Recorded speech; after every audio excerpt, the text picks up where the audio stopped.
Alors pourquoi Amour noir? Parce que l'amour n'est pas particulièrement rose dans ces pièces-là. C'est extrêmement violent, ce sont des gens très médiocres.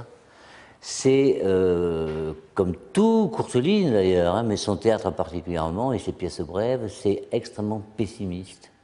Parce que Courteline est à rattacher tout de même, selon moi, au courant naturaliste, social, avec Zola qui arrive, enfin qui est arrivé, hein, et qui a balayé la Biche, le vaudeville de la Biche, tout ça, quoi. Et Courteline fait partie de ce mouvement.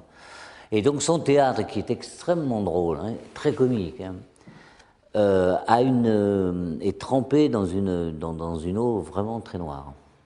Ça traite des rapports avec l'autre, essentiellement. Hein. Et ce sont des rapports extrêmement mesquins, très violents souvent. Il n'y a pas un gramme de sentiment, comme chez la Biche, ça, hein, par contre. Il n'y a pas de sentiment, il n'y a pas de cœur. On ne dit jamais que l'on s'aime, on s'envoie des baffes et on a envie de se tuer. Vraiment. Et les boulingrins vont jusque-là, puisque les boulingrins, ils veulent vraiment se tuer, quoi. Et tuer leur invité, qui est Monsieur Derriette. Et ces petites pièces sont des tranches de vie, sans grande intrigue, avec des dialogues très courts en général, il n'y a jamais de monologue. Hein. Et ce qu'a... Et ça, c'est nouveau, ça. Ça, c'est vraiment nouveau. Ça, c'est Courteline qui le met à jour, hein, et qui même le premier, à mon avis, le met en place. Hein. Parce que le vaudeville, c'était le quiproquo, c'était des personnages qui...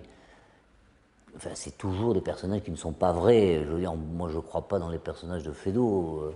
Par contre, dans la petite Aglaé de La peur des coups, on peut croire en cette petite bonne femme, tout à fait. Je crois qu'elle est très quotidienne.